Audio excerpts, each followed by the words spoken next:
Have you ever watched an old motorcycle race and thought, where did all of that go? There was something about the way these machines were built that modern bikes just cannot seem to capture. Maybe it was the sound, maybe it was the simplicity. Whatever it was, riders who own these motorcycles still talk about them like they lost something irreplaceable. Let's bring them back.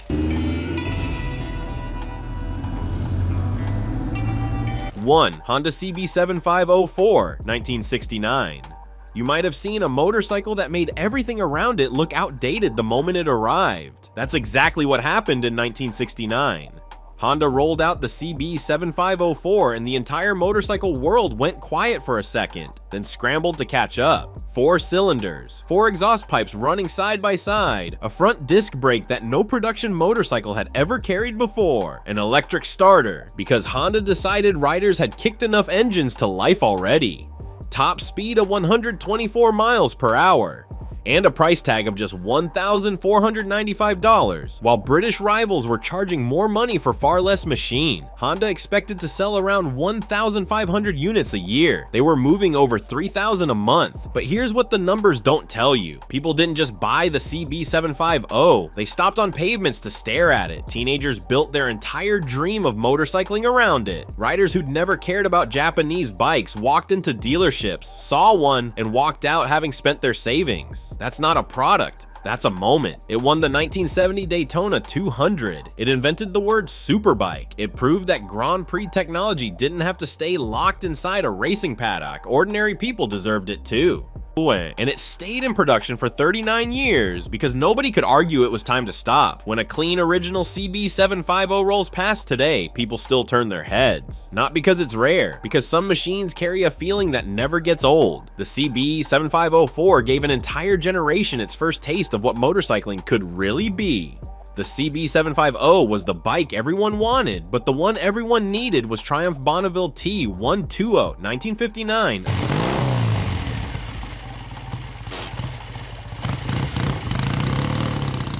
A name so powerful it made you want the thing before you even saw it. That's what Triumph did in 1959. They named their new motorcycle after a place where speed records get broken, the Bonneville Salt Flats in Utah, where a Triumph Streamliner had already hit 214 miles per hour in 1956. So before a single customer ever swung a leg over the T120, it already carried a legend in its name. The bike itself was a 649 cubic centimeter parallel twin carburetors, 46 horsepower, a top speed pushing 115 miles per hour. In 1959, that wasn't just fast. That was the kind of fast that made people stop on pavements and watch you disappear into the distance. Steve McQueen famously rode one. Evel Knievel jumped the Caesar's Palace fountains on one. These weren't just celebrity endorsements. These were the coolest human beings alive, choosing one specific motorcycle above everything else available to them. That tells you something nothing in a brochure ever could. But here's what really sets the Bonneville apart from every other motorcycle on this list. Riders in the 1960s modified the T120 to create the first cafe racers, custom roadsters, cruisers, bobbers, and desert sled scramblers. In each of those custom styles went on to become iconic motorcycle categories in their own right.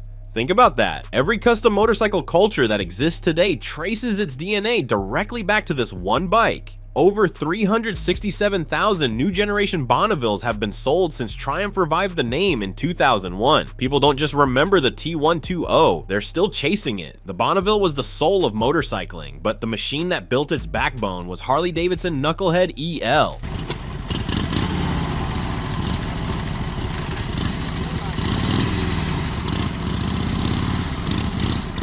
1936. Think about this for a second. America is in the middle of the Great Depression. People can barely afford food, and Harley-Davidson looks around at the chaos and says, now is the time to build the most ambitious motorcycle we have ever made. That kind of stubbornness doesn't just build motorcycles, it builds legends. The Knucklehead was one of the most important American bikes ever made. Harley-Davidson was ignoring the prevailing pessimism, betting on a major technological breakthrough while every other manufacturer was trying just to survive.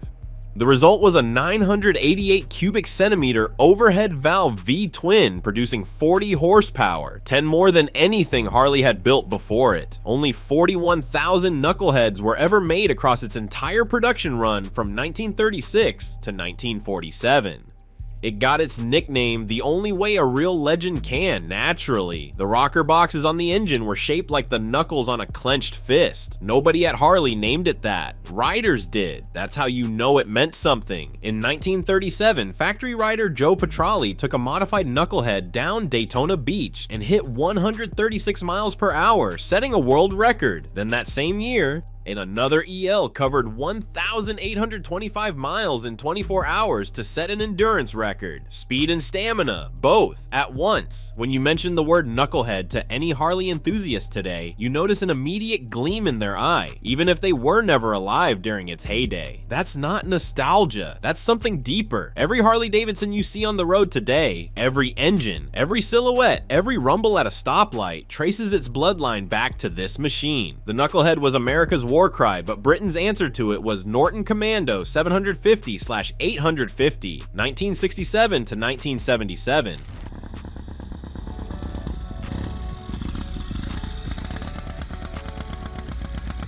By 1967, everyone had already written the obituary for British motorcycling. The Japanese were faster, smoother, and cheaper. The factories were struggling, the riders were leaving, and Norton, a company that had been building motorcycles since 1902, quietly walked into that storm and built something extraordinary. They called it the Commando, and it changed everything. The Commando won the Motorcycle News Machine of the Year award 5 consecutive years from 1968 to 1972. Not given by journalists, not decided in a boardroom, voted by real riders, 5 years in a row. That doesn't happen by accident. That happens when a machine gets deep under your skin and refuses to leave. The engine was a 750 cubic centimeter parallel twin, later grown to 828 cubic centimeters, producing around 58 horsepower. Top speed of 115 miles per hour, but the number that mattered most wasn't horsepower. It was the engineering solution Norton invented to solve the parallel twin's biggest problem, vibration. They called it the isolastic system, rubber mountings that isolated the entire engine from the frame. Riders who had been shaken to pieces on other British twins suddenly had a motorcycle that felt smooth, planted, and completely composed at speed. It was a simple but inspired solution, and it worked brilliantly. Around 60,000 Commandos were built across 10 years. Today, a clean original sells for over $15,000, and it's still climbing. When Norton's factory finally went silent in 1977, riders didn't just lose a motorcycle. They lost the last British machine that could look Japan in the eye without blinking. The Commando was Britain's finest hour, but Japan's response was something nobody was ready for. Kawasaki Z1 900, 1972.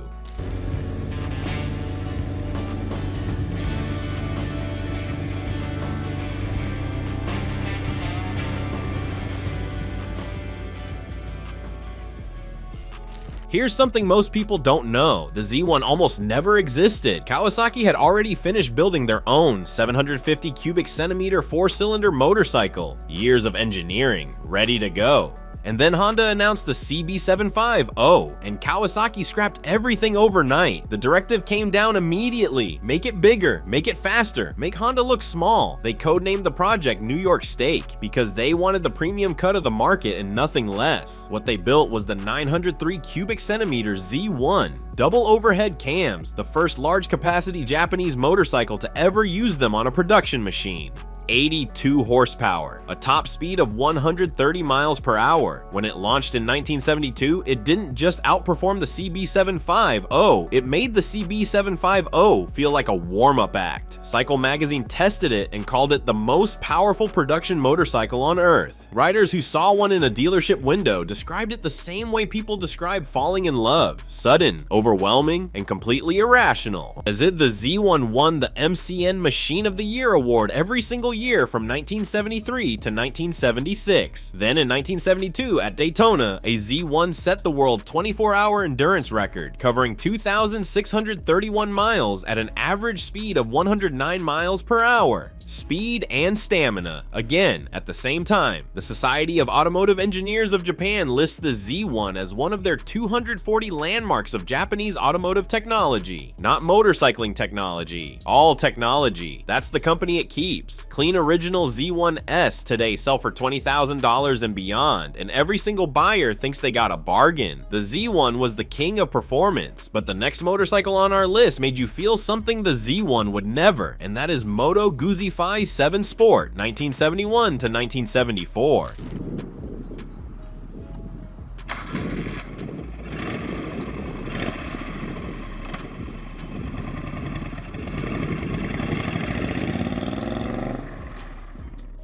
Some motorcycles are built to go fast, and some are built to make you feel something just by standing next to them. So, the Moto Guzzi 7 Sport was both, and that combination, speed wrapped inside genuine beauty, is exactly why people still talk about it 50 years later. When engineer Lino Tanti unveiled his creation in June 1971, the press was stunned. They weren't just looking at a fast motorcycle, they were looking at something that felt like it had been sculpted rather than engineered. The fuel tank alone is now regarded by some as one of the most beautiful motorcycle fuel tanks ever created. That's not a performance metric, that's art, but it could move. The 748 cubic centimeters air-cooled 90-degree V-twin delivered 70 horsepower and a top speed approaching 200 kilometers per hour. It weighed just 206 kilograms. Unlike any other sporting motorcycle, it had shaft drive, smooth, low maintenance, and completely unlike anything the Japanese competition was offering. The first 150 V7 Sports were individually constructed by hand, built in the racing department, not on a factory floor. Each one slightly different, each one carrying the fingerprints of the people who made it. They called these early examples the Talaio Rosso, the red frame. Today, these Talaio Rosso 7 Sports are among the most collectible of post-war Moto Guzzis.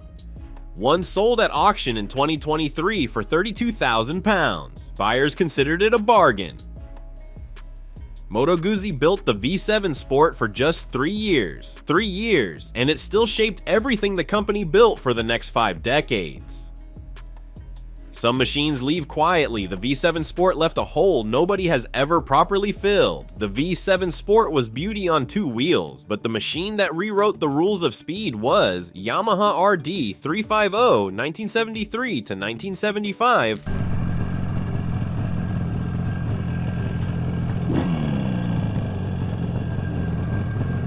Most motorcycles earn their reputation over years.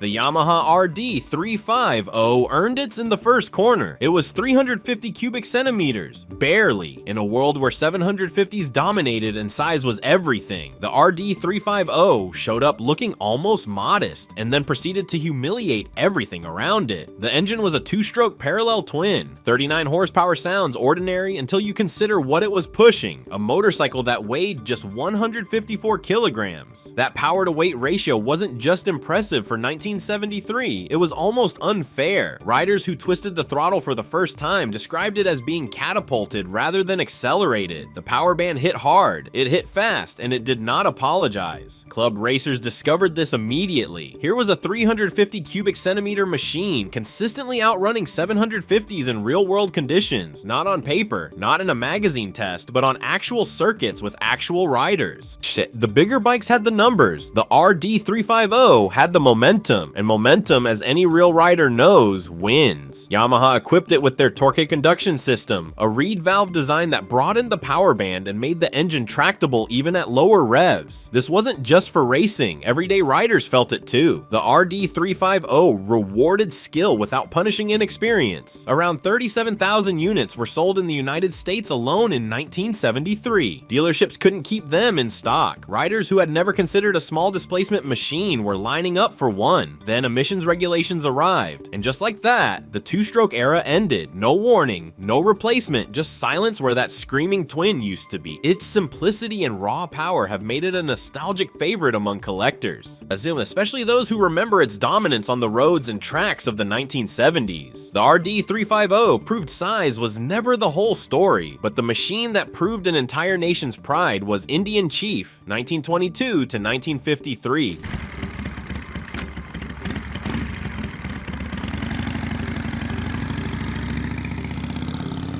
before Harley-Davidson owned the soul of American motorcycling, there was Indian, and the machine that carried that soul longest, hardest, and most beautifully was the Chief. From its first production run in the early 1920s to its last in the 1950s, the Chief was a symbol of innovation and resilience. It started in 1922 with a 61 cubic inch V-twin. The following year, Indian released the Big Chief with a larger 74 cubic inch engine, initially intended for sidecar use, but quickly became a bestseller as a solo machine. Riders didn't want to share it with a sidecar. They wanted it all to themselves. And by 1940, all models carried the trademark skirted fenders and sprung frame that set it apart from its rival.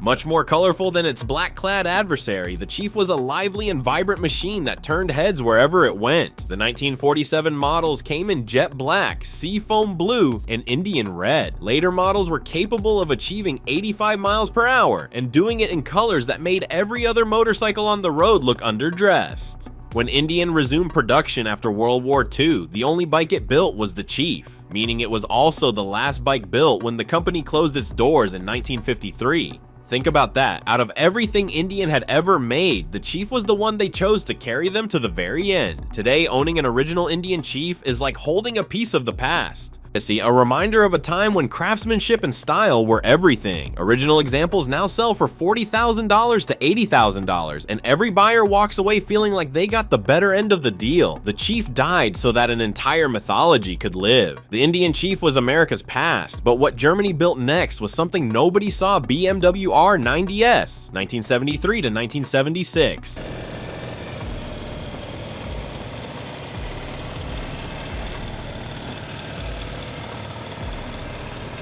Nobody expected BMW to do this. For decades, BMW had built motorcycles for people who thought carefully before doing anything.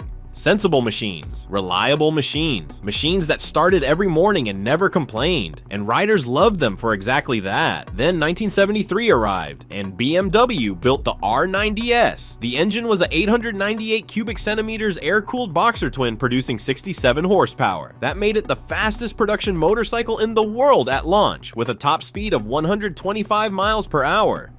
Not fast by today's standards, extraordinary by 1973's. Road testers who expected another composed, sensible BMW got on it and came back changed. But the speed wasn't even the real story. The real story was how it looked.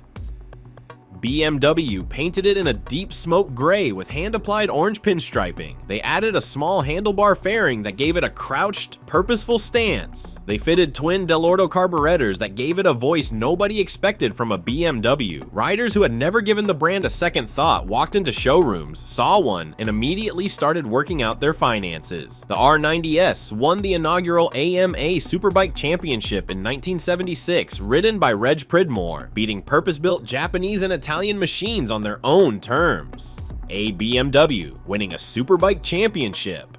That sentence still surprises people.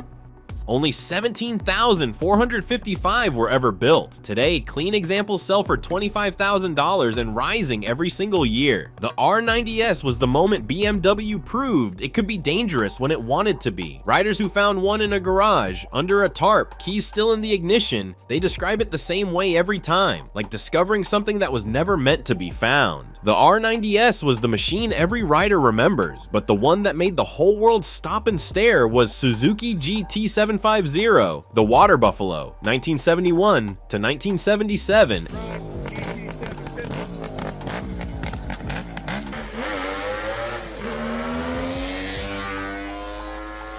Every motorcycle on this list earned its legend through speed, or beauty, or racing glory. This one earned it by being something nobody asked for, and everybody loved anyway. The Suzuki GT750 was the first Japanese motorcycle to ever use a liquid cooling system. Nobody had done it before. Nobody was sure it would work. Suzuki did it anyway. Bolting a radiator onto a 739 cubic centimeter two-stroke triple-cylinder engine producing 67 horsepower, cruising comfortably past past 110 miles per hour, smooth and quiet in a way that made every other two-stroke feel uncivilized by comparison. It was so different that riders couldn't even agree on what to call it. Americans called it the water buffalo, the British called it the kettle, Australians called it the water bottle. 3 countries, 3 nicknames, all of them said with complete affection. Barry Sheen, one of the greatest motorcycle racers who ever lived, looked straight into a camera and said simply, "It's fantastic." That was the advertisement. No statistics, no lap times, just 3 words from someone who knew exactly what he was talking about. The Society of Automotive Engineers of Japan lists the GT750 as one of their 240 landmarks of Japanese automotive technology. Not motorcycle technology, all technology. That's the company it keeps. Then emissions regulations arrived in the late 1970s, and the two-stroke era ended almost overnight. No farewell, no replacement, just silence where that burbling triple used to be. Some machines get retired. The Water Buffalo got erased. And that's the thing about every motorcycle on this list. They didn't just stop making them, they stopped making the feeling that came with them. And no matter what gets built next, that feeling never quite came.